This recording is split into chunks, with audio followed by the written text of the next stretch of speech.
Minha amada jovem crê, com constância firme e forte, nos conselhos dados pela sempre piedosa mãe, que como os povos do Tisa, fielmente acredita em vampiros mortais.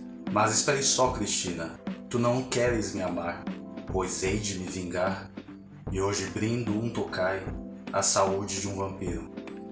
Enquanto suave adormeces, de tuas faces formosas, subo o púrpuro frescor.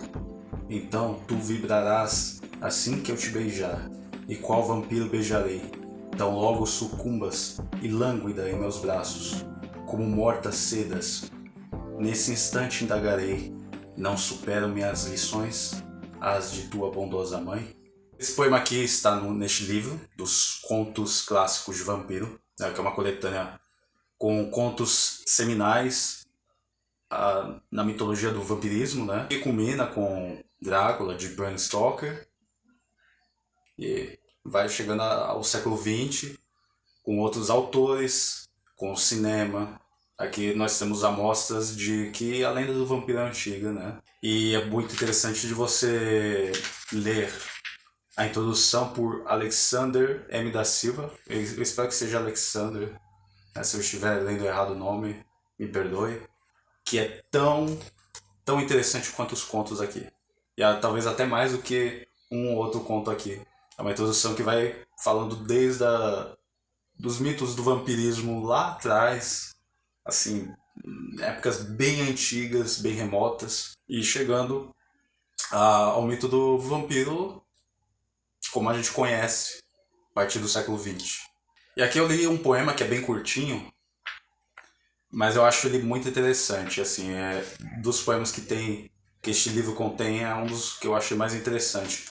Eu acho que ele sintetiza muito bem alguns conceitos relacionados ao vampirismo.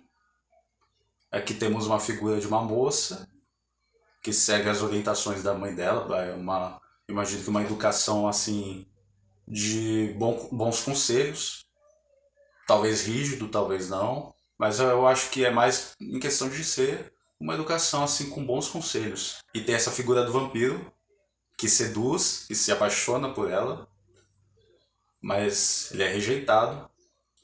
Então ele quer se vingar e quer tirar a moça, né, do seio da família. É um conceito assim muito forte em relação aos vampiros como figuras que nos afastam das virtudes, isso no ponto de vista religioso ou de criação familiar, né? Como é muito forte, né? Costuma ser muito forte no Ocidente. E aqui nós temos essa figura do vampiro para desvirtuar essa jovem. É muito mais essa promessa de tirá-la das virtudes de seu lar por meio dessa tentação do vampirismo, dessa coisa profana. Eu vou aqui ler o que é feito de anotação no início da leitura deste poema, porque aqui neste livro tem algumas notas antes de cada texto.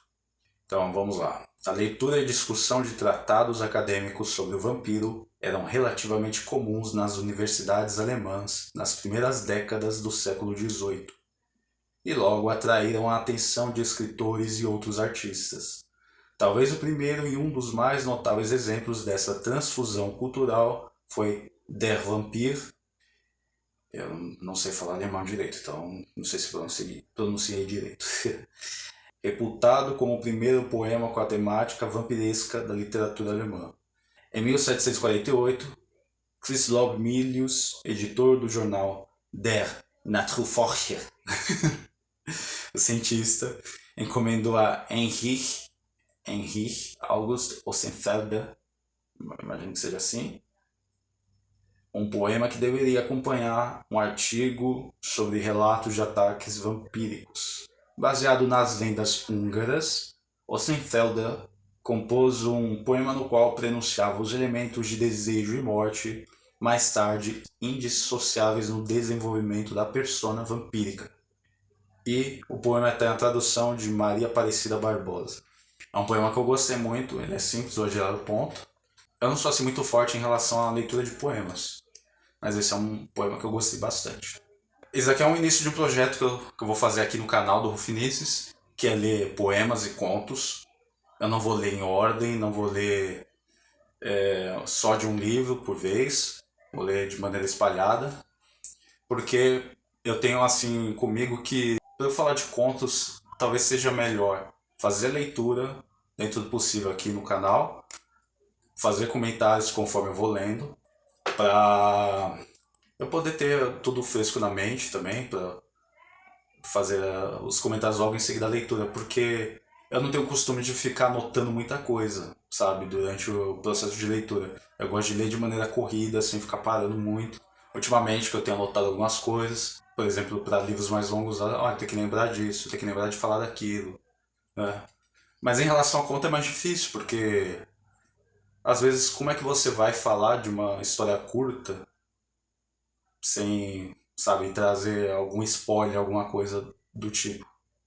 Então eu vou fazer dessa maneira, vou fazer uma leitura de contos e poemas aqui, uma leitura livre, eu lendo o livro na página, no celular, né?